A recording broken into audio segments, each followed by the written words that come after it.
It's been an extraordinary year in the history of Ukraine, with the Maidan Revolution and the aftermath that we're still living through. I wonder if you could tell us a little bit about how you came to make this extraordinary film and the voices that are contained in the film. So my idea was, this film was named 20. 20 because it is exactly the horrible day in Maidan history, because it is unbelievable. More than 100 people were killed. And till today, nobody knows absolutely who were these people who killed these people on Maidan. And we work with two human rights defense organizations. It is Helsinki Human Rights Defense Organization and Euromaidan SOS. It is a special organization which gathered volunteers from all over the Ukraine, and especially from central and western Ukraine, to help for people who were involved in this situation on Maidan, especially in human rights defense help. And directly after that day we decided to find as much participant as possible who was on Maidan on the day. And early in the morning we speak about the personal testimony and human rights defense about this new book. And just listen and remember that it is directly our story, because we find more than 30 persons who was on Maidan on different time of this day, from night till night. And we try to gather all possible information, because all these persons were in different, position on Maidan. And we tried to gather all their memories. Of course, we discussed today that they're subjective, but in any case, we try to find as much as possible. And our decision was to help our prosecutor to continue for investigation for future.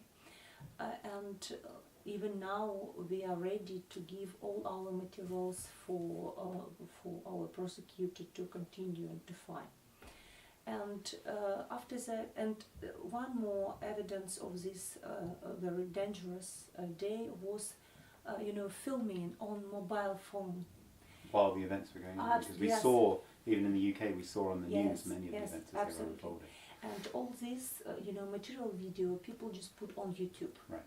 And for our film, we just use YouTube information, what we could find, and of course we agreed, some sort of,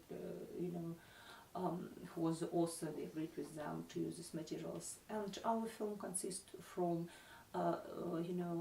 interview of people who were on Maidan, and videos which were produced by these people. And it is just, personal testimony of what's happened on that day. It's just we try not to make, evidence, because and to say about the results.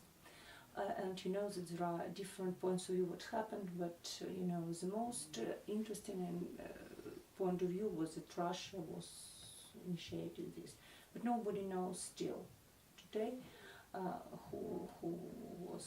But I think that as soon as possible we could find who were these people.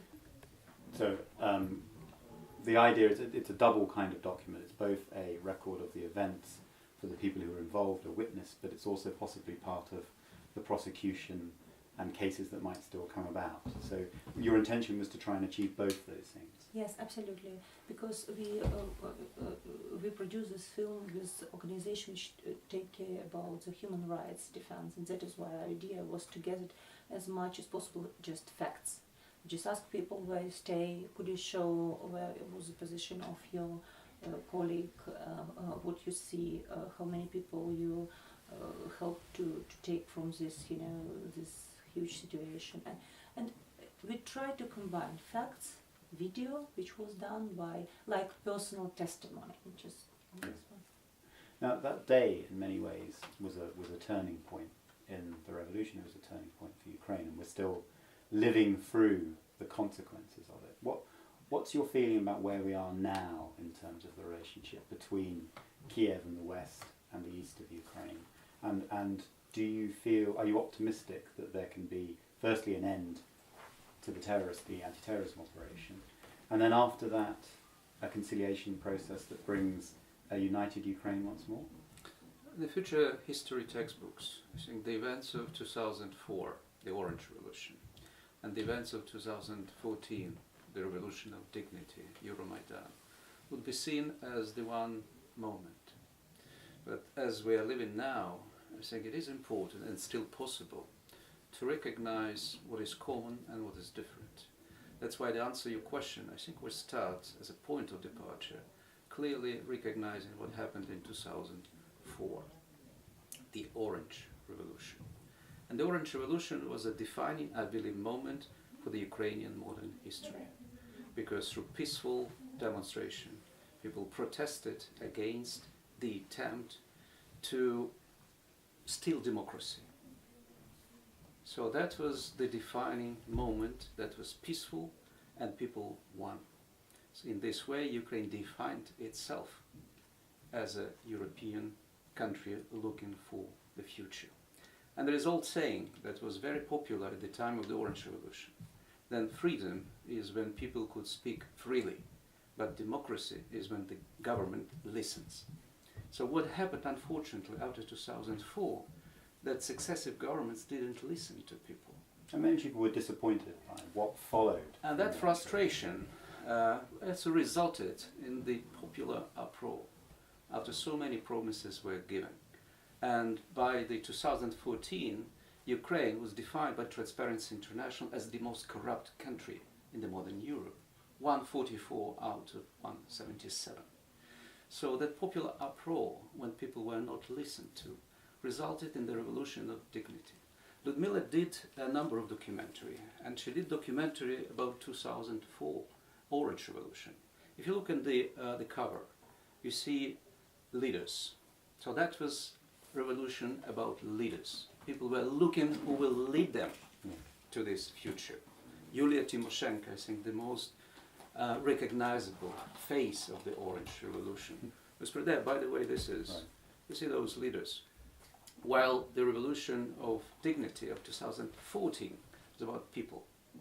So when people took a responsibility and basically made this again change possible, the difference is it was not peaceful this time, because government used riot police, used all undemocratic authoritarian methods to impose their rule over people. So, but the first moment when people went again to Maidan in the numbers that were not expected, especially after this huge frustration, was the moment where people protested, and that was the point of departure. Again, decision of Yanukovych government not to sign the association agreement with the European Union. So that was a motivation behind. And when many European politicians were quick to see, look, we are currently having a hard job to convince people that our country needs more Europe, not less Europe, which the elections to the European Parliament clearly showed how hard it is. Absolutely. The Ukrainians, who are not even having a candidate status yet, the immediate neighbors of the European Union, they went and they died for this European future, which cannot be fragmented. So this is the point. But one of the first acts of the new government was to introduce a bill to outlaw the Russian language. It was then vetoed by the president. Within the revolution, there is a huge amount of the country which is unified, but there is also a large amount of the population who are very frightened of a common European future, who are very frightened of being forgotten in the new Ukraine. How do you reach out to those people? Yeah, this is precisely those neuralgic points, and as it is important for Europe not to be fragmented for just their national banners, the same is important for Ukraine, which is not a divided country in a very simplistic way. It's used to be recognized East versus West, or West versus East. It's an amalgam of the regions with their own local regional identities. And the point is, what's the ingredients of this process in making which is a new Ukrainian identity. What is interesting about this film, that it has been done and produced, producers and director, and those people who help, they're mostly from eastern Ukraine. Well, when you look at those more than 100 people who died, and this day, February the 20th, was the most awful day, horrible day on the Maidan revolution. So they're across Ukraine. Yeah. And lots of people in the Maidan who were from the east and from the region. They're from Donetsk, they're from Lviv, they're from Crimea, they're from Odessa, they're from Dnipropetrovsk. The interesting part, the first Ukrainian citizen who was killed was an Armenian ethnicity from Dnipropetrovsk, which is eastern Ukraine, who fled his family, fled Nagorno-Karabakh in the 90s. So came to the peaceful, calm Ukraine, stable Ukraine. He was born. So this is the point. I absolutely accept all that, but there is still a problem, isn't there, going forward, in terms of creating a united Ukraine. Two parts, I suppose. One part is bringing the East to feel part of this new Ukraine, and the other part is recovering Crimea. What do you think are the prospects of those two different challenges?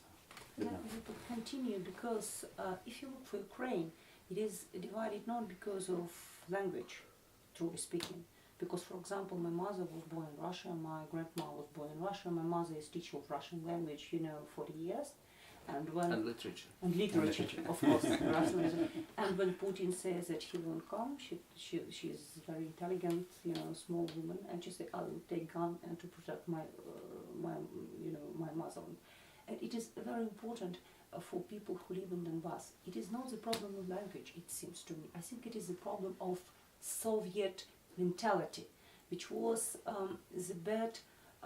It was bad mentality because it was, big. I was born and I grew in this region. I know that people just understand that we have big plans, big minds, and people who who was the head. They have absolutely power in this small region, and this Soviet mentality.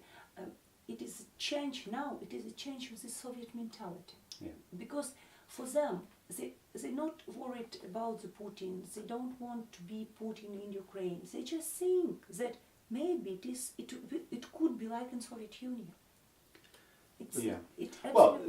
This period is quite important for them, because now when war comes to their land, when people began to sit in podvaly, underground, they think, no, we don't want. They try to understand. My mother they tried to leave Donbass with my relatives in the last moment because they don't want to leave. And she says that when they saw a Ukrainian flag, they just cried, because it never means, flag, it just never mean for people, so it was not so important. But I think it's time of change. So the paradox might be that Putin has called into existence a Ukrainian national identity that perhaps wasn't there before. This is unintended consequences of this aggression, which is aggression.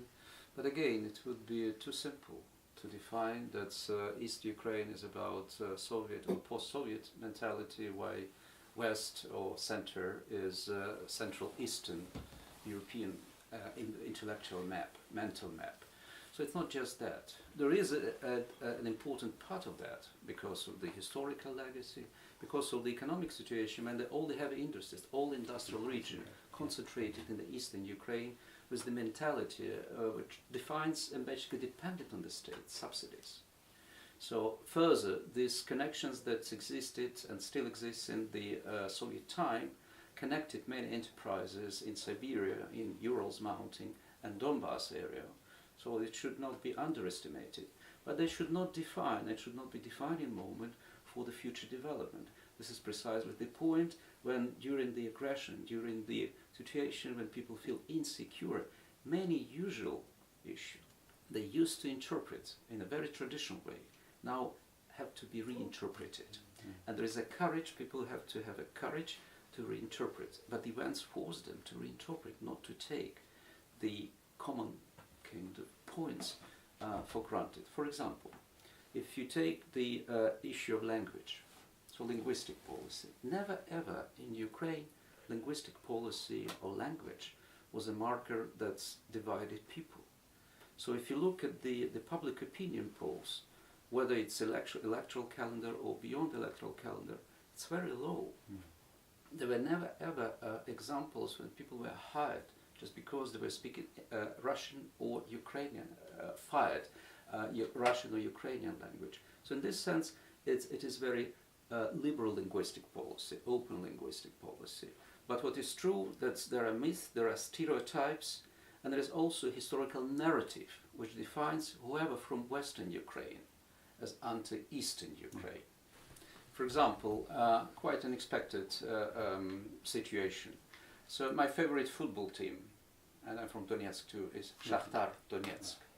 So this is the place where people we used to be very suspicious to the Western Ukrainian people. Now because of this war situation, football team is not able to play on their home fields. So they stationed now in Kiev, but they are formally home matches. They're playing in Lviv, in really? Western Ukraine. Can't Among get much those further people, west than they used to term as Banderovites. Right. So this is a very unusual, maybe paradoxical way to go through the very difficult period of time, both in terms of your personal life and in terms of the life of your country, where those myths, the stereotypes, prove to be hollow or empty. So if Euromaidan does create this new national narrative for Ukraine, you can see a route to a success there. Where does that leave Crimea for you? Is Crimea lost forever? Is there some possible deal that can be done that recognises autonomy for Crimea? And also it applies to the east, where the devolution, we're sitting here in the borders just before a referendum for an independent Scotland. There are models of devolution that could also contribute to some of the future. So will Crimea ever be part of Ukraine again? Do either of you optimistic about that, pessimistic about that? Yeah, I'm long term. I'm pessimistic because since optimistic because from the very beginning of Ukrainian independence, it was clear understanding precisely of this notion that Ukraine is amalgam of the regions, and Crimea had a special status within the unitary state of Ukraine. It was defined as an autonomous republic of Crimea, with its own parliament and with its own government, but with a number of the most important functions placed in the center, in the Kiev capital. So this special status from the very beginning was defined precisely because of recognition of a special case of Crimea, but also because of a sizable number of Crimean Tatars minority, more than 300,000 Crimean Tatars who were deported by Joseph Stalin in the course of the Second World War to the Central Asia, coming back. So that was very clear recognition of the special state, but within unified Ukraine. Donbass is a little bit different because it was considered always as a mainland Ukraine, the same way as any other area. So the long term, I'm very optimistic. The point, and again to use this expression, neuralgic point, because through Crimea, through Donbass now, you define your relationship towards Russia. So this is the elephant in the room that you have to deal with. Yeah. And as you said, rightfully, I agree, Putin unintendedly, through this aggression, annexation of Crimea, through undeclared war in eastern Ukraine, where thousands of people now killed after Maidan. So I think Putin, at the end, created the situation, like future historians will define as something that defined Ukraine as a state that would stick together, but based on an understanding that to stick together, it does not require to pray for the capital city. It is important through decentralization, devolution, for people to feel their loyalties to the state, not just through the language, but through the policies that benefits these people. They are not discriminating people on the basis of their ethnicity, language, or their profession, and so on. So this is something that would make Ukraine societal fabric, stronger and very much different of what we are unfortunately observing and continue to observe for some time to come in the neighboring Russia. Ludmila, do you share this rather wonderful optimism? I'm much more optimistic. Crimea is a part of Ukraine, and I don't know people who think, in my surround, who think that Crimea is a part of Russia. Crimea is a part of Ukraine, and I think people in Crimea need time to understand that they are Ukrainian people. And like in Donbass, for example, just period when it was a long period in the life of Ukraine, we just sit on two chairs and waiting that somebody will decide something for us. But now it is absolutely another country where ordinary people, it is a country of volunteer, which is unbelievable. Now many people, beginning from from the people who work in Microsoft Corporation till the people who work in on the street, bakers and everybody volunteer. They help for army, they help our parties, they try to understand what happened. And I think now it is for our civil politicians, society. Right. it is The civil society played an Civil incredible society role. conscious of itself. Absolutely. Yeah. So this is what's again differs a revolution of dignity of 2014 from the Orange Revolution. Civil society, a society at large, conscious of itself, is a very important factor for the future changes. So it's been extraordinary to see the reform package, for example, getting legislation passed to tackle corruption within just a few months. But there is a very important element, which is an external element or external dimension. Because if it would be a great mistake to consider what is happening now inside Ukraine or eastern Ukraine as Russia versus Ukraine or Ukraine versus Russia. It's not bilateral conflict, number one. Number two, it is not a civil war. It is not domestic. There is a very significant, probably the most important external dimension of it. And then if problem has an external dimension, that's logically the solution of the problem should also involve some external element. And here we come to a very sensitive point. And that's partially relates to Crimea. Because Crimea, for among other things, famous that it was a homeland for the Yalta Conference. So, and sometime we in Ukraine feel that the Yalta temptation, so to speak, may come to fruition for some external powers, external elements to define for Ukrainians, without Ukrainians, the Ukrainian future. So this is something which was very clear from the very beginning as far as the narrative or the language that Russian leadership uses. Ukraine is basically a failed state, forget about them, they cannot define their future, and in this way this language kills the most important vital element of the revolution of dignity, society conscious of itself. Therefore, let's decide among ourselves the future for that buffered on, limited sovereignty, and then the constitution we will give them to adopt. Right. The same, and we should be very much aware that sometimes this Yalta temptation or Yalta II temptation also evident in some politicians in the West. So that's why we have to be very clear of this, because if you are speaking about Europe and the future of Europe, and Ukraine belongs to Europe, and it was Europe Maidan, it is important to understand that Europe, not just as a continent, but as a factor for the future in the globalized world, could be successful only if such fatal decisions taken by the people in an open, transparent, legitimate way, with the necessary solidarity support, necessary defense if needed in the forms that are possible, but not beyond the platforms that people could feel confident to. Okay. Well, I think we should open up the discussion. So we're going to open up the discussion now. I'm just wondering if anybody had any questions or responses to the film or anything they'd like to share.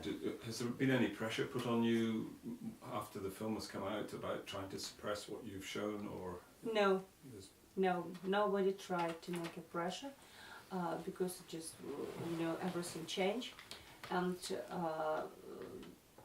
It is not question of pressure. It is question of importance to decide this question. Who was these people, and why it was done? Because it was absolutely. I think it's dangerous, for listening, but it was stupid. Nobody understand why and who. Whose idea was just to kill people without guns of Maidan. Nobody knows this. And what was not just the reason, but who decided about the consequences of this? Because, for example, after this situation, when 100 people were killed, it was no step down.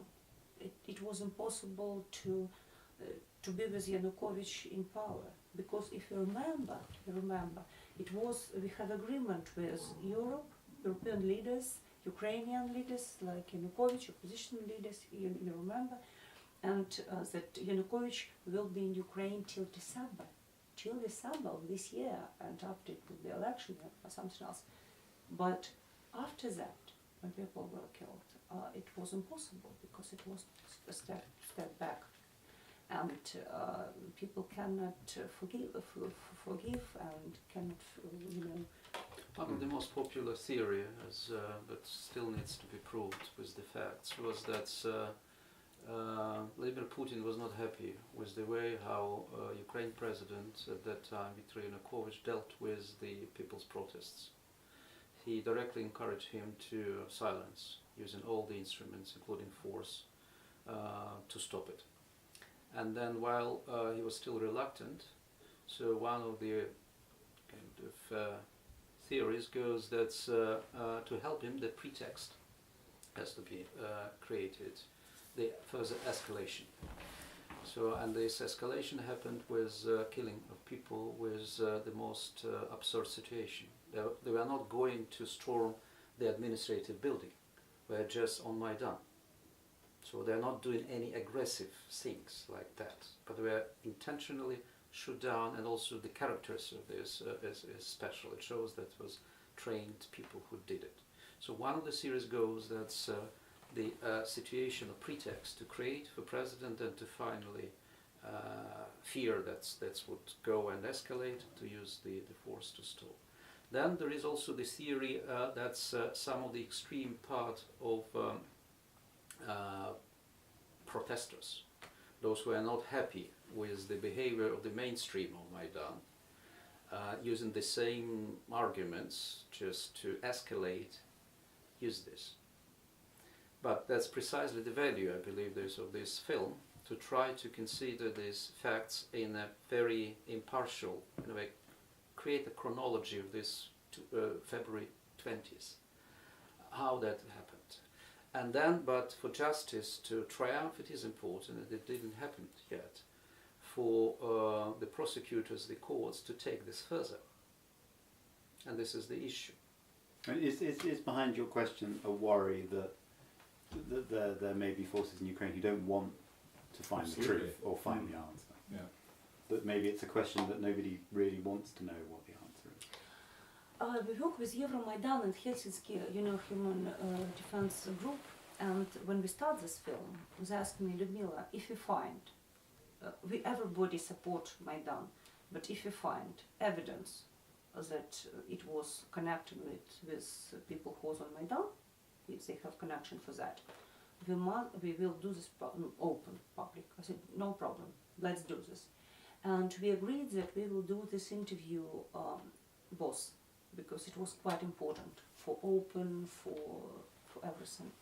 And truly speaking, in our interview, we don't find any improvement that people from Maidan was radical part of Maidan have connection to these guys. We haven't even interviewed. And after that, we decided not just to do this film, we decided to put on open air all interview with full interview. We just put on site and to give possibility for prosecutor, for people. Maybe a little bit later we will know some additional facts, and this interview will be very helpful. That is why we made film, and after that we put all interview on open air, and everybody could see But the the point situation. is, 6 months after Maidan, there is no results, so at least the credible results of the investigation to feel confidence that these crimes were not just properly investigated, but justice served.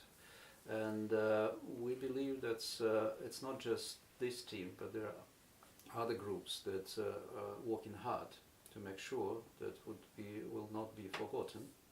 Because if it is forgotten, then sometimes in the future there will be still a temptation to repeat it, but in a more awful form. Because it is important not just because of Maidan itself. What is happening now in the eastern Ukraine, in Donbass, in a numbers larger than that. We're speaking about thousands now. About examples of the friendly fire.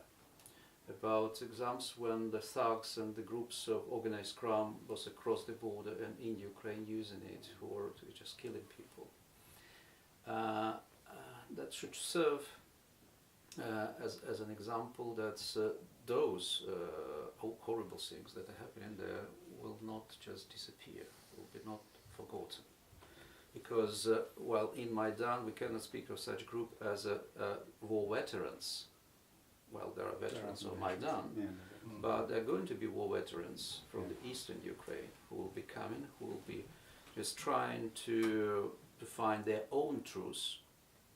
And what we already hear in the stories from eastern Ukraine, when people on both camps, or various camps, I wouldn't say that they're just two camps, there are many camps, trying to use this context of war, basically, to score the points with somebody, the stories from the past, from the various angles. Either it contains their property or some hurt feelings in the past. So these things I think quite relevant. So it's not the point, it's not just about Maidan. It's about a larger social phenomena when the situation of extreme insecurity. So there are various forces that could use and exploit this situation for their either political benefit, for their political purposes, or they're very, very narrow-minded.